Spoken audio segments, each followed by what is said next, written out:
berapa gaji dia, berapa dia punya, apa saja jenis kerja dia, kita tidak ada masalah lagi sebab semua pekerja tanpa had limit gaji kita telah liputi di bawah Undang-Undang Buruh Sabah.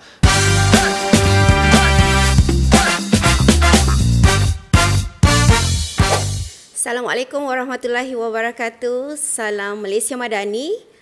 Pada hari ini kita akan bersembang dalam podcast Kesuma Jiwa dengan tajuk yang sangat menarik, iaitu Akta Ordinan Buruh Sabah Pindaan 2025.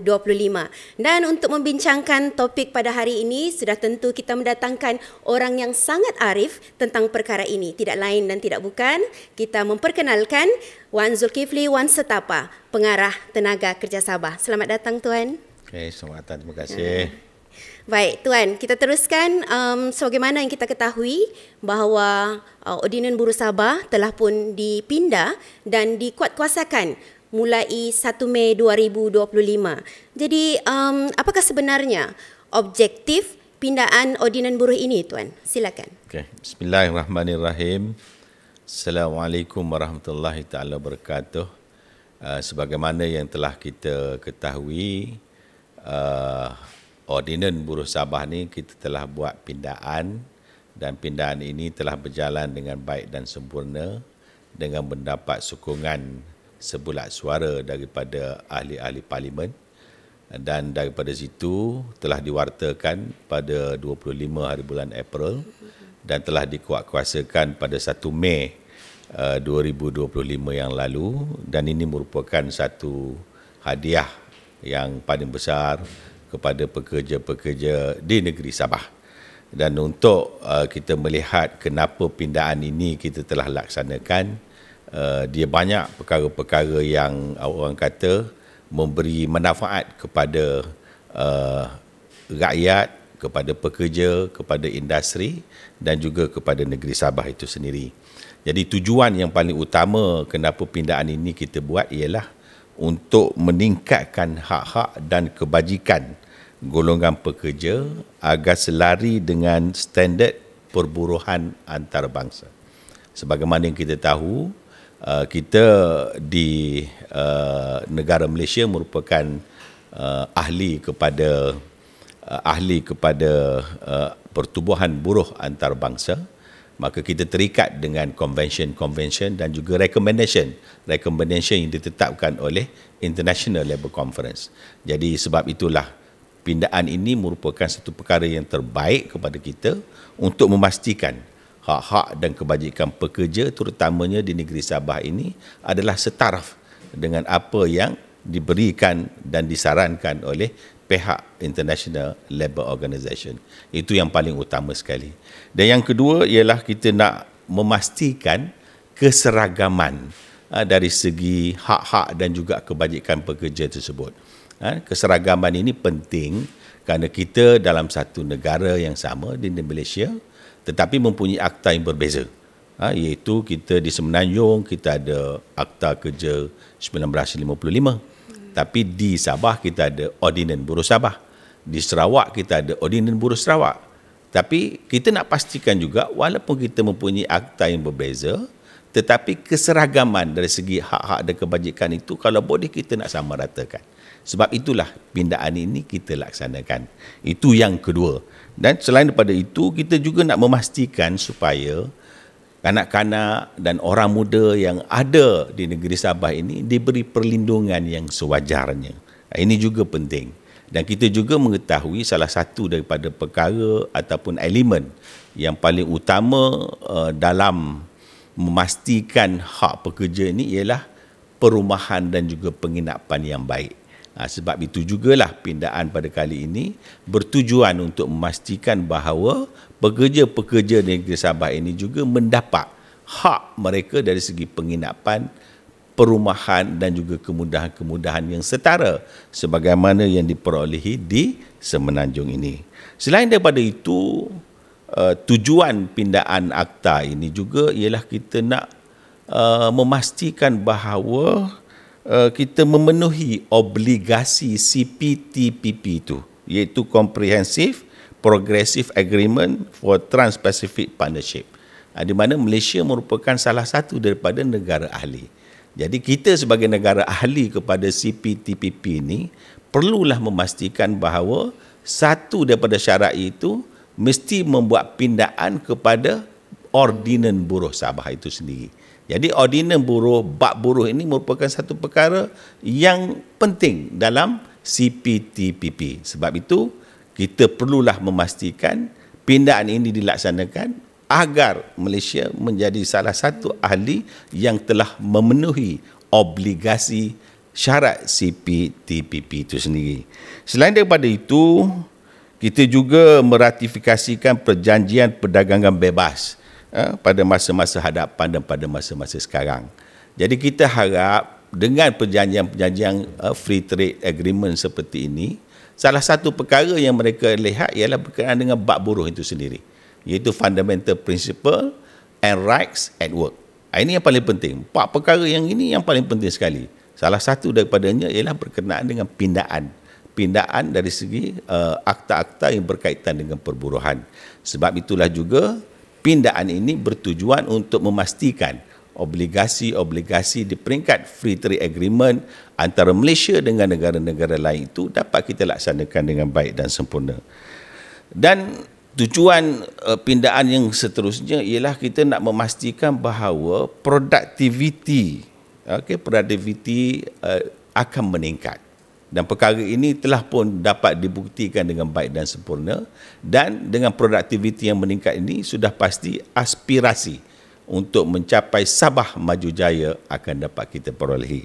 Kita juga nak memastikan bahawa pindaan-pindaan kita pada kali ini kita dapat menyesuaikannya dengan perubahan-perubahan teknologi dan juga amalan-amalan buruh terkini. Sudah pasti perkara-perkara ini akan memberi manfaat yang besar kepada rakyat di negeri Sabah, kepada majikan, kepada masyarakat industri dan keseluruhannya kepada pembangunan ekonomi negeri Sabah itu sendiri. Saya rasa itulah beberapa perkara berkaitan dengan tujuan pindaan yang kita boleh kongsikan bersama-sama di sini, dan sudah pasti perkara-perkara tersebut akan memberi manfaat kepada kita. Okey, terima kasih. Baik Tuan, tadi Tuan ada menekankan betapa Ordinan Buruh Sabah ni memberikan dipindah disebabkan adanya objektif-objektif yang diterangkan tadi. Bagaimana pula dengan manfaat secara khusus kepada negeri Sabah itu sendiri dan secara am bagi negara Malaysia kita, Tuan? Kalau kita tengok secara keseluruhan, yang paling penting di sini dengan pindaan yang kita telah laksanakan sekarang ini, dia telah mewujudkan satu keadaan hubungan harmoni di dalam industri di negeri Sabah. Kerana tidak ada lagi luahan, keluhan daripada pihak-pihak pekerja yang mengatakan mereka ini mendapat hak yang sedikit kurang daripada apa yang diperolehi oleh sahabat-sahabat mereka, itu pekerja-pekerja di negeri Sabah, di negeri Semenanjung. Jadi perkara-perkara inilah yang kita rasa memberi manfaat yang baik kerana kita dapat mewujudkan satu hubungan harmoni perusahaan di kalangan majikan dan pekerja. Itu yang pertama sekali. Yang kedua, dengan pindaan ini juga akan menarik lebih ramai lagi para pelabur ke negeri Sabah.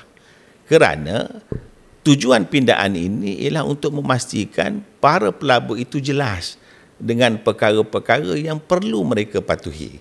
Dan jika mereka telah jelas dan mereka merasakan apa yang dipinda itu mematuhi standard-standard piawaian yang ditetapkan oleh International Labour Organization dan juga organisasi badan-badan antarabangsa yang lain, dan sudah pasti mereka merasakan negeri Sabah ini merupakan satu negeri yang selamat dan selesa untuk dibuat pelaburan dan sebagainya. Jadi inilah perkara yang paling penting, kerana dengan kemasukan para pelabur itu sudah pasti akan memberi peluang-peluang pekerjaan yang lebih banyak. Dan dengan peluang-peluang pekerjaan ini sudah pasti akan memberi manfaat kepada rakyat negeri Sabah kerana memperolehi pekerjaan di negeri Sabah itu sendiri.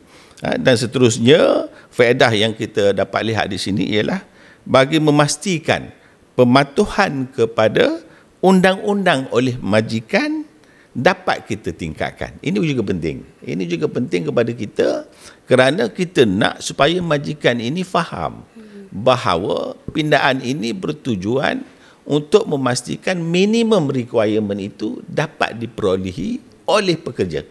Ini yang paling penting juga. Dan akhir sekali, kita juga nak memastikan perlindungan hak-hak dan kebajikan pekerja di Sabah adalah sama seperti mana yang juga telah dinikmati oleh pekerja-pekerja di Semenanjung. Faham.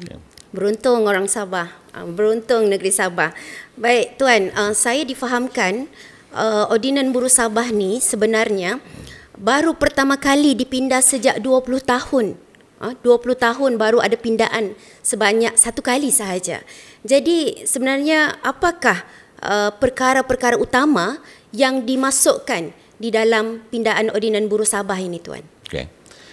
Dari segi sejarah, sebagaimana yang kita tahu, Ordinan Buruh Sabah ni mula dikuatkuasakan pada tahun 1950 lagi. Okay. Dan pada tahun 1965, Ordinan Buruh Sabah ni telah ditukar fungsinya daripada sebagai ordinan kerajaan negeri kepada ordinan di peringkat persekutuan. Ini yang paling penting kita kena faham. Jadi daripada tahun 65, selepas 40 tahun baru kita buat satu pindaan. Masya Allah. Iaitu pada tahun 2025. Sedangkan sehingga tahun 2022, untuk Akta Kerja 1955, telah 13 kali pindaan kita buat. 13 kali. 13 kali pindaan. Ya. Dan kerana perkara tersebut agak ketinggalan, menyebabkan banyak perkara-perkara yang ada di dalam Ordinan Buruh Sabah ini agak ketinggalan dari segi apa yang ada di dalam Akta Kerja 1955 yang sedang dikuatkuasakan di negeri Sabah. Jadi sebagaimana yang kita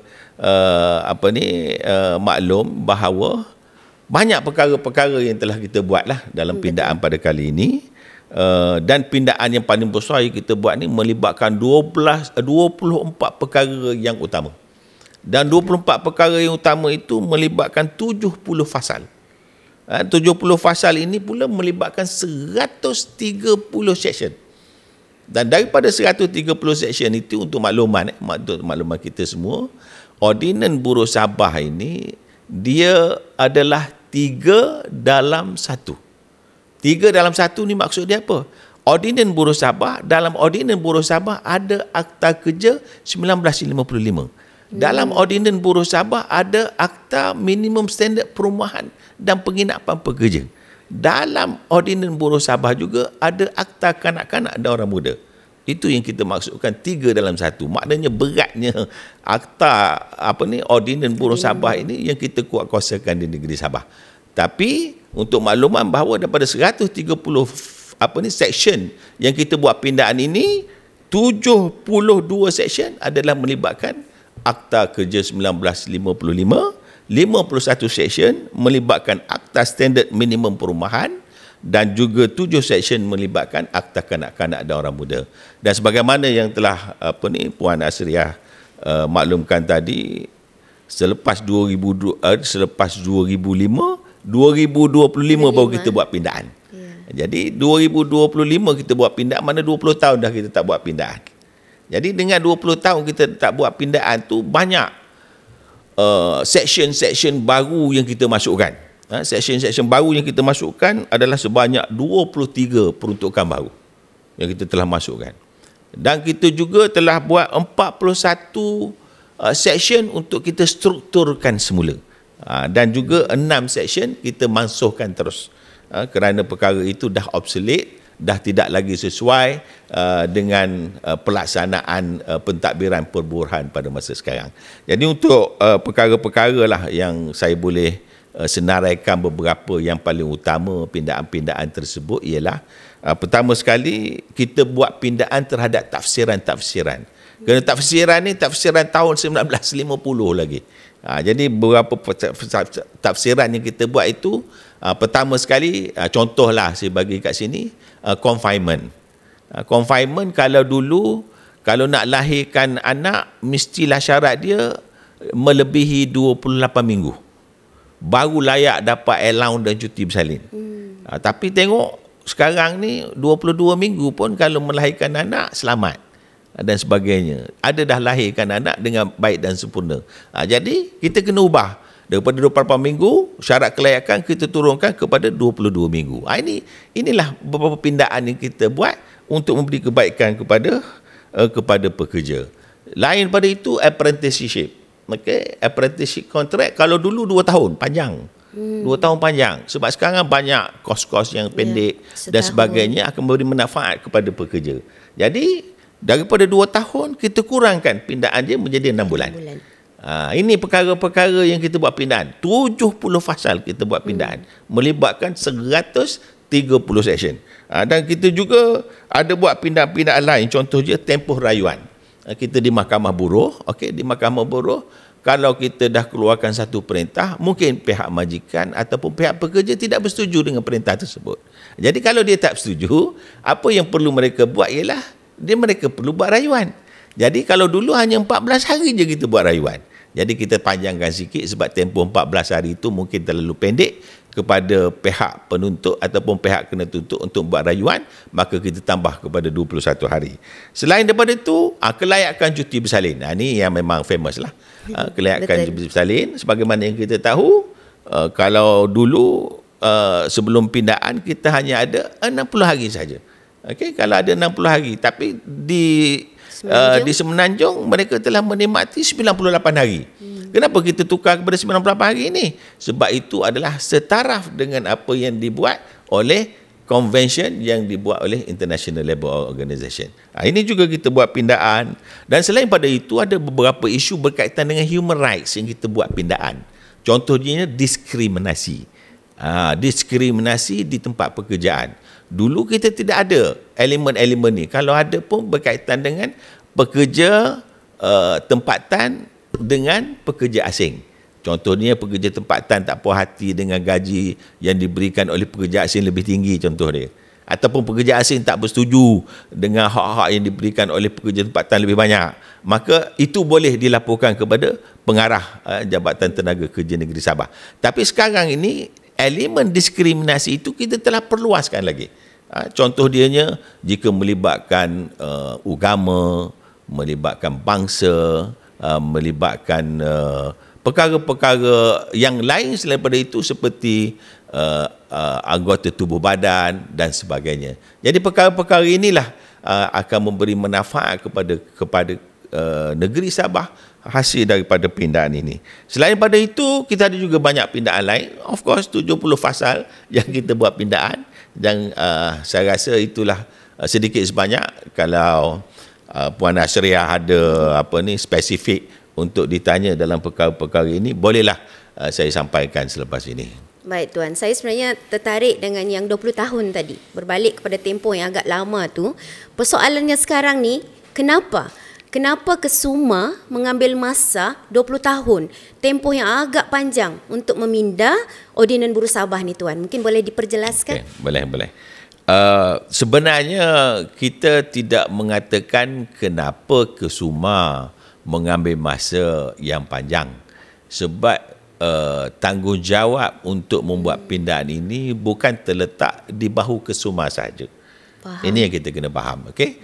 Jadi yang paling penting sekarang ni, pindaan ini bukannya diputuskan oleh Kementerian Sumber Manusia saja, bukan oleh Kesuma saja, tapi dianya perlulah melibatkan persetujuan dan komitmen daripada kerajaan negeri. Kita juga mendapat maklum balas daripada pihak-pihak persekutuan majikan, persatuan-persatuan majikan. Kita juga mendapat maklum balas daripada ahli-ahli kesatuan sekerja.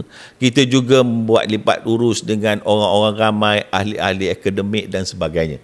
Dan dia memerlukan masa yang panjang sebab bagi kami rasa lebih baik kita membuat satu pindaan itu biarlah ianya berjalan dengan murni dan juga harmoni. Ini yang paling penting, supaya faedah yang diperoleh oleh pekerja dan majikan itu akan memberi manfaat yang berpanjangan tanpa ada lagi timbul perasaan tidak puas hati oleh mana-mana pihak. Alhamdulillah, daripada proses yang kita buat untuk pindaan Ordinan Buruh Sabah kali kedua pada kali ini kita mendapat sokongan penuh daripada kerajaan negeri. Terima kasih banyak kepada kepimpinan pentadbiran kerajaan negeri di bawah pimpinan Yang Amat Berhormat Datuk Seri Panglima Haji Ji itu sendiri, maka telah memberi keyakinan kepada kami di Jabatan Tenaga Kerja Sabah untuk membuat pindaan ini dengan sesempurna yang boleh. Begitu juga kita mempunyai komitmen yang tinggi daripada pihak Persatuan Majikan, daripada pihak Kesatuan Sekerja, dan akhirnya hasil daripada gabungan semua elemen-elemen ataupun kumpulan tadi telah memberi satu hasil yang amat baik kepada pindaan pada kali ini. Baik Tuan, tadi Tuan ada menyatakan bahawa dengan adanya pindaan, faedah-faedah yang diterima oleh pekerja menjadi lebih setara dengan apa yang diterima oleh pekerja di Semenanjung Malaysia di bawah Akta Kerja. Jadi soalan saya yang seterusnya, apakah justifikasi yang ada yang menyebabkan kita memperluaskan lagi maknanya faedah perluasan had gaji tadi kepada pekerja di Sabah melalui pindaan ordinan? Salah satu elemen yang paling penting dalam pindaan pada kali ini adalah kita telah memperluaskan liputan, liputan pekerja-pekerja yang dilindungi di bawah Ordinan Buruh Sabah. Jadi kalau sebelum ini kita hanya melindungi pekerja yang bergaji 2,500 ke bawah, ataupun jikalah mereka ni pekerja manual tanpa mengira hak gaji mereka. Tetapi pada kali ini pindaan yang kita buat ini, kita tak kira dah berapa gaji dia, berapa dia punya apa saja jenis kerja dia, kita tidak ada masalah lagi sebab semua pekerja tanpa hak limit gaji kita telah liputi di bawah Undang-Undang Buruh Sabah. Dan hasilnya kita dapati bahawa daripada 1.4 juta pekerja yang kita lindungi sebelum ini, tapi hasil daripada pindaan ini kita telah pun melindungi keseluruhan 1.76 juta pekerja yang ada di negeri Sabah ni. Maknanya sekarang dengan adanya pindaan Ordinan Buruh Sabah, liputan dan hak-hak pekerja yang dilindungi lebih meluas lagi. Ya, dan sudah pasti tanggungjawab kami di Jabatan Tenaga Kerja Sabah juga akan bertambahlah dalam perkara ini. Begitulah tadi sedikit sebanyak tentang pindaan Ordinan Buruh Sabah, di mana Ordinan Buruh Sabah telah dipinda dan berkuat kuasa mulai 1 Mei 2025. Terima kasih banyak diucapkan kepada yang berbahagia Tuan Wan Zulkifli Wan Setapa di atas penjelasan sebentar tadi. Sekian daripada kami, Podcast Kesuma Jiwa.